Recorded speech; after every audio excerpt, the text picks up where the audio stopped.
মহাবিশ্বের সৃষ্টির শুরুতে যখন সময় নামে কোনো ধারণাই ছিল না, তখন ঠিক কি ছিল? আপনি কি জানেন? আদি পিতা হযরত আদম আলাইহিসসালামের সৃষ্টির হাজার হাজার বছর আগে এই পৃথিবীর বুকে কারা রাজত্ব করত? কাদের অবাধ্যতা আর ভয়ানক রক্তপাতে লাল হয়েছিল এই পৃথিবীর আদিম মাটি? কেনই বা আগুনের তৈরি এক প্রচণ্ড শক্তিশালী ও ইবাদত গুজার সত্তা চোখের পলকে চিরকালের জন্য অভিশপ্ত শয়তানে পরিণত হল? আসসালামু আলাইকুম। আপনারা দেখছেন মুসাফিরের আলো। আমাদের এই চ্যানেলে আমরা পবিত্র কুরআন ও সহিহ হাদিসের আলোকে তুলে ধরি সত্যের পথে হারিয়ে যাওয়া নানা অজানা গল্প, যা হয়তো আপনার জীবনের দৃষ্টিভঙ্গি চিরতরে বদলে দিতে পারে। তাই ইসলামের এই অজানা ইতিহাস সবার আগে আপনার কাছে পৌঁছতে এখনই চ্যানেলটি সাবস্ক্রাইব করে বেল আইকনটি বাজিয়ে দিন। চলুন আজ আমরা যাত্রা করি সেই মহাজাগতিক সৃষ্টির একেবারে শুরুতে। জেনে নিই জিন জাতির পতন, ইবলিসের উত্থান এবং হযরত আদম আলাইহিসসালামের পৃথিবীতে আগমনের এক বিস্ময়কর ইতিহাস। চারিদিকে কেবলই এক অনন্ত, অসীম নীরবতা। এই মহাজাগতিক শূন্যতার মাঝে কেবল একজনই ছিলেন, মহান স্রষ্টা আল্লাহ সুবহানাহু ওয়া তাআলা। তার আদেশে সৃষ্টি হল এক অদ্ভুত সুন্দর জগৎ, আলোর তৈরি এক অনুগত সৃষ্টি, ফেরেশতাকুল, যারা দিন রাত ক্লান্তিহীনভাবে কেবল তারই জিকির আর পবিত্রতা বর্ণনায় মগ্ন। সবকিছুই চলছিল এক নিখুঁত ঐশী নিয়মে। কিন্তু হঠাৎ একদিন মহান আরশ থেকে এলো এক অভাবনীয় ঘোষণা। আল্লাহ রাব্বুল আলামিন ফেরেশতাদের ডেকে বললেন, আমি পৃথিবীতে আমার প্রতিনিধি বা খলিফা সৃষ্টি করতে যাচ্ছি। এই একটি মাত্র বাক্য, আর তাতেই কেঁপে উঠল নূরের তৈরি ফেরেশতাদের হৃদয়। প্রতিনিধি পৃথিবীতে? ফেরেশতারা তো জানতেন পৃথিবীর রক্তাক্ত অতীত। তাফসির ইবনে কাসিরের বর্ণনা অনুযায়ী হযরত আদম আলাইহিসসালাম সৃষ্টির প্রায় 2000 বছর আগে এই পৃথিবীতে জিন জাতির বসবাস ছিল। ধোঁয়াহীন আগুনের তৈরি সেই জিনেরা স্বাধীন ইচ্ছাশক্তি পেয়ে একসময় চরম অবাধ্য হয়ে ওঠে। তারা পৃথিবীতে শতাব্দীর পর শতাব্দী ধরে ভয়ানক ফাসাদ, হানাহানি আর রক্তপাত ঘটাতে শুরু করে। জিনদের এই চরম ঔদ্ধত্য দেখে আল্লাহ তাআলা ফেরেশতাদের এক বিশাল সৈন্যদল পাঠান পৃথিবীতে। শুরু হয় ফেরেশতা এবং অবাধ্য জিনদের মাঝে এক ভয়ানক যুদ্ধ। নূরের তৈরি ফেরেশতাদের প্রচণ্ড আক্রমণের মুখে আগুনের তৈরি জিনেরা টিকতে পারল না। ফেরেশতারা তাদের পরাজিত করে পৃথিবীর সমতল ভূমি থেকে বিতাড়িত করে পাহাড়ের চূড়ায়, গভীর জঙ্গলে এবং সমুদ্রের নির্জন দ্বীপগুলোতে নির্বাসিত করে দিলেন। তাই যখন নতুন খলিফা সৃষ্টির ঘোষণা এলো, ফেরেশতাদের মনে স্রষ্টার প্রতি কোনো অহংকার বা অবাধ্যতা ছিল না, ছিল কেবল পৃথিবীর সেই রক্তাক্ত অতীত নিয়ে এক অজানা শঙ্কা। তারা অত্যন্ত বিনীতভাবে জিজ্ঞাসা করলেন, হে আমাদের রব, আপনি পৃথিবীতে এমন কাউকে সৃষ্টি করবেন যারা জিনদের মতো সেখানে ফাসাদ সৃষ্টি করবে এবং রক্তপাত ঘটাবে? অথচ আমরাই তো আপনার প্রশংসা সহ পবিত্রতা বর্ণনা করছি। মহাজ্ঞানী আল্লাহ তার সৃষ্টি রহস্য সম্পর্কে সবচেয়ে ভালো জানেন। তিনি শান্ত অথচ দৃঢ় কণ্ঠে উত্তর দিলেন, নিশ্চয়ই আমি যা জানি তোমরা তা জানো না। এই বিশাল ফেরেশতাকুলের মাঝে এমন একজন উপস্থিত ছিল যে জন্মগতভাবে ফেরেশতা ছিল না, সে ছিল জিনদেরই একজন। তার নাম ছিল ইবলিস। কিন্তু জিনদের যখন ধ্বংস করা হলো, তখন ইবলিস কিভাবে ফেরেশতাদের সাথে আসমানে থাকার সুযোগ পেল? ইবনে কাসিরের বর্ণনা অনুযায়ী ইবলিস ছিল পৃথিবীর অন্যান্য অবাধ্য জিনদের থেকে সম্পূর্ণ আলাদা। তার জ্ঞান ছিল সুবিশাল আর গভীর। আসমান ও জমিনের নানা সৃষ্টি রহস্য সম্পর্কে সে অগাধ জ্ঞান অর্জন করেছিল। আর তার ইবাদত, বলা হয়ে থাকে আসমান ও জমিনের এমন কোনো জায়গা বাকি ছিল না যেখানে ইবলিস আল্লাহর জন্য সিজদা করেনি। তার এই অকল্পনীয় জ্ঞান আর কঠোর ইবাদতের কারণে আল্লাহ সুবহানাহু ওয়া তাআলা তার মর্যাদা এতই বাড়িয়ে দিয়েছিলেন যে তাকে আসমানে তুলে নেওয়া হয়। তাকে ফেরেশতাদের কাতারে, এমনকি জান্নাতের অন্যতম রক্ষক হিসাবেও নিযুক্ত করা হয়েছিল। সে ছিল ফেরেশতাদের কাছেও একজন সম্মানিত ও জ্ঞান তাপস সত্তা। কিন্তু তার এই বিশাল ইবাদতের আড়ালে তার হৃদয়ের গহীনে জন্ম নিয়েছিল এক ভয়ঙ্কর ব্যাধি, অহংকার। সে ভাবতে শুরু করেছিল এই মহাবিশ্বে জ্ঞান আর ইবাদতে তার সমকক্ষ কেউ নেই। আগুনের তৈরি বলে তার ভেতরে এক সুপ্ত আভিজাত্যের বোধ ছিল। যখন আল্লাহ তাআলা মাটির তৈরি এক নতুন সৃষ্টির ঘোষণা দিলেন, ইবলিসের ভেতরে সেই সুপ্ত অহংকারের বীজ অঙ্কুরিত হতে শুরু করল। সে বুঝতে পারছিল না কেন তার মতো এত মর্যাদাবান ও জ্ঞানী কাউকে বাদ দিয়ে এক নতুন এবং মাটির তৈরি সাধারণ সৃষ্টিকে পৃথিবীর প্রতিনিধিত্ব দেওয়া হবে। অবশেষে এলো সেই বহুকাঙ্ক্ষিত মুহূর্ত। আল্লাহ রাব্বুল আলামিন পৃথিবীতে ফেরেশতা পাঠালেন মাটি সংগ্রহ করার জন্য। পৃথিবীর নানা প্রান্ত থেকে নানা রঙের ও নানা বৈশিষ্ট্যের মাটি সংগ্রহ করা হলো। লাল, সাদা, কালো, বাদামি নানা রঙের মাটি। আর এই কারণেই আজ পৃথিবীর বুকে আমরা এত বৈচিত্র্যময় মানুষের দেখা পাই। আমাদের গায়ের রং, আমাদের স্বভাব সবকিছুর শেকড় লুকিয়ে আছে পৃথিবীর সেই আদিম মাটির বৈচিত্র্যের মাঝে। সেই মাটিগুলোকে পানি দিয়ে ভিজিয়ে এক আঠালো কাদায় পরিণত করা হলো। তারপর সর্বশক্তিমান আল্লাহ নিজ হাতে অত্যন্ত যত্ন আর ভালোবাসায় সেই মাটি দিয়ে একটা অবয়ব তৈরি করলেন। এটাই হলো মানবজাতির আদি রূপ, হযরত আদম আলাইহিসসালামের শরীর। বেশ কিছুকাল সেই মাটির দেহ প্রাণহীন অবস্থায় পড়ে থাকল। মাটি শুকিয়ে একসময় তা পোড়া মাটির মতো ঠনঠনে হয়ে গেল। ইবলিস মাঝে মাঝেই এই প্রাণহীন অবয়বের পাশ দিয়ে হেঁটে যেত। সে অবজ্ঞার দৃষ্টিতে তাকাত, কখনো বা অবয়বটির গায়ে আঘাত করে দেখত, আর ভেতর থেকে ফাঁপা আওয়াজ আসত। ইবলিস ভাবত, এ তো ফাঁপা সৃষ্টি, একে দিয়ে কি এমন মহৎ কাজ হবে? আমি তো এর চেয়ে অনেক বেশি জ্ঞানী আর শক্তিশালী। তারপর এলো সেই মহেন্দ্রক্ষণ। আল্লাহ তাআলা নির্দেশ দিলেন তার রূহ থেকে আদমের দেহে ফুঁকে দেওয়ার জন্য। মাথার দিক থেকে ধীরে ধীরে সেই পবিত্র প্রাণবায়ু আদমের দেহে প্রবেশ করতে লাগল। রূহ যখন মস্তিষ্কে পৌঁছল, আদম আলাইহিসসালামের চোখ খুলে গেল। তিনি অবাক বিস্ময়ে জান্নাতের অপরূপ সৌন্দর্য দেখতে লাগলেন। রূহ যখন পুরো শরীরে ছড়িয়ে পড়ল, মাটির সেই মূর্তি রক্ত মাংসের এক নিখুঁত, সুন্দর এবং জীবন্ত মানুষে পরিণত হল। জীবন পাওয়ার পরপরই আদম আলাইহিসসালামের একটা হাঁচি এলো, আর আল্লাহরই অসীম কুদরতে তার মুখ দিয়ে উচ্চারিত হল পৃথিবীর প্রথম মানবীয় শব্দ, আলহামদুলিল্লাহ। জবাবে দয়াময় আল্লাহ তার এই নতুন সৃষ্টিকে ভালোবেসে বললেন, ইয়ারহামুকাল্লাহ, অর্থাৎ আল্লাহ তোমার প্রতি রহম করুন। সৃষ্টির শুরুতেই স্রষ্টা আর সৃষ্টির মাঝে স্থাপিত হল রহমত আর ভালোবাসার এক অটুট বন্ধন। কিন্তু ফেরেশতাদের মনে যে প্রশ্ন ছিল তার উত্তর দেওয়া তখনও বাকি।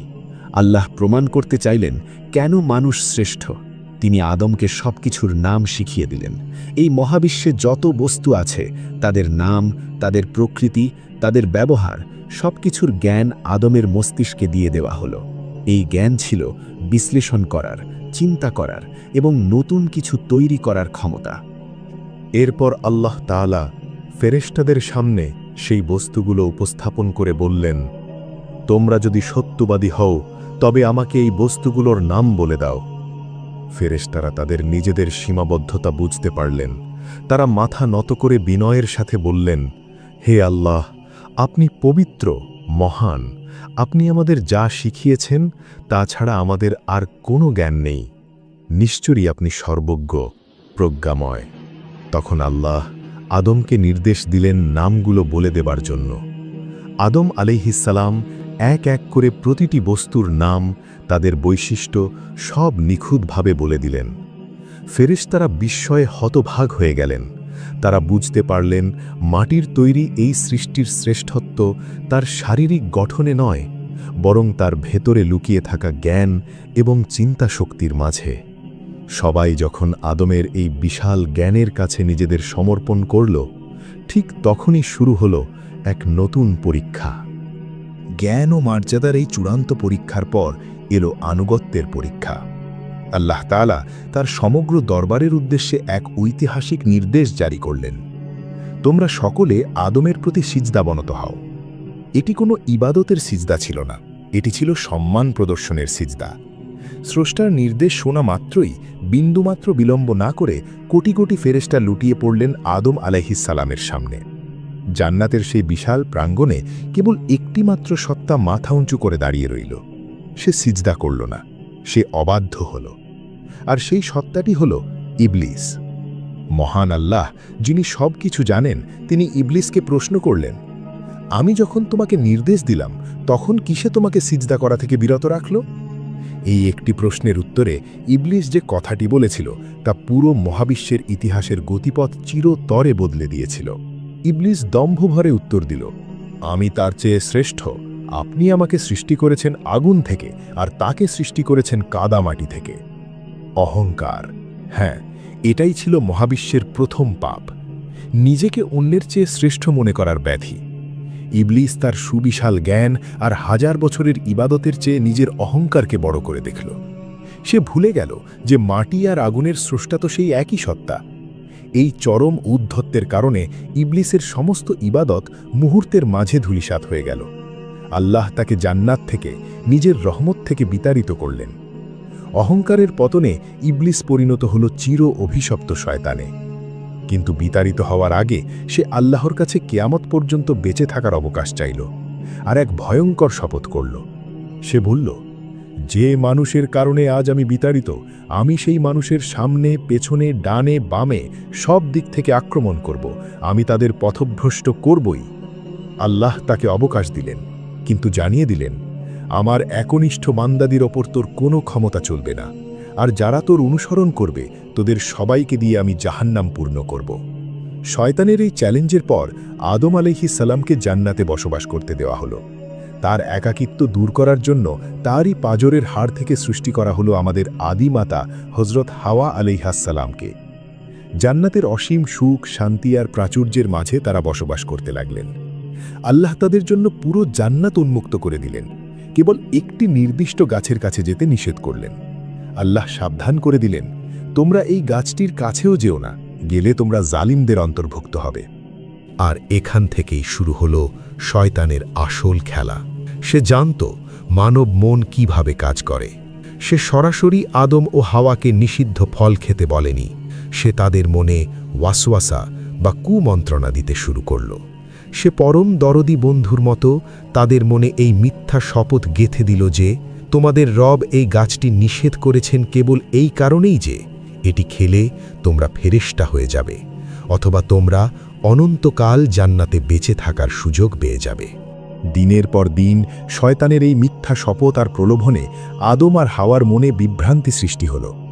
অমরত্ব আর স্থায়ী রাজত্বের মোহে পড়ে মানুষের চিরন্তন দুর্বলতার শিকার হয়ে তারা ভুলে গেলেন রবের সেই নিষেধে কথা। তারা সেই নিষিদ্ধ গাছের ফল খেয়ে ফেললেন, আর ফল খাওয়ার সাথে সাথেই ঘটে গেল এক চরম বিপত্তি। তাদের শরীর থেকে জান্নাতের সেই পবিত্র নুরানি পোশাক খসে পড়ল। তারা নিজেদের নগ্নতা দেখে চরম লজ্জায় আর আতঙ্কে পড়ে গেলেন। জান্নাতের গাছের পাতা ছিঁড়ে তারা নিজেদের শরীর ঢাকতে শুরু করলেন। ঠিক সেই মুহূর্তে পুরো জান্নাত জুড়ে প্রতিধ্বনিত হল মহান রবের সেই ভারী কণ্ঠস্বর, আমি কি তোমাদের এই গাছটি সম্পর্কে নিষেধ করিনি আর বলিনি যে শয়তান তোমাদের প্রকাশ্য শত্রু? মহাবিশ্বের সবচেয়ে সুন্দর সৃষ্টির হাত ধরে হয়ে গেছে প্রথম ভুল। আল্লাহ তাআলা নির্দেশ দিলেন, তোমরা নেমে যাও পৃথিবীতে, সেখানে তোমরা একে অপরের শত্রু হয়ে থাকবে এবং এক নির্দিষ্ট সময় পর্যন্ত পৃথিবীই হবে তোমাদের বাসস্থান ও উপভোগের জায়গা। আদম আর হাওয়াকে জান্নাত থেকে পৃথিবীতে নামিয়ে দেওয়া হলো। কিন্তু এখানে একটা বিশাল পার্থক্য ছিল ইবলিস এবং আদমের মাঝে। ইবলিস যখন ভুল করেছিল সে অহংকার করেছিল, নিজের যুক্তির পক্ষে সাফাই গিয়েছিল এবং আল্লাহকে দোষারোপ করেছিল। কিন্তু আদম আলাইহিস সালাম পৃথিবীর নির্জন প্রান্তরে এসে আদিপিতা আদম আলাইহিস সালাম বুক ফাটিয়ে কাঁদতে লাগলেন। তিনি কোনো যুক্তি দেখালেন না, শয়তানকে দোষ দিলেন না, তিনি নিজের অপরাধ নিজের কাঁধে উঠে নিলেন। তার চোখ থেকে অঝরে ঝরতে লাগল অনুশোচনার অশ্রু। দীর্ঘকাল ধরে তিনি কেবল কেঁদেই চললেন। তার এই প্রিয় সৃষ্টির কান্না সইতে পারলেন না। তিনি নিজেই আদমকে শিখিয়ে দিলেন ক্ষমা চাওয়ার সেই শ্রেষ্ঠ বাক্য, রাব্বানা যালামনা আনফুসানা ওয়া ইল্লাম তাগফির লানা ওয়া তারহামনা লানাকুনান্না মিনাল খাসিরিন। হে আমাদের রব, আমরা নিজেদের উপর জুলুম করেছি।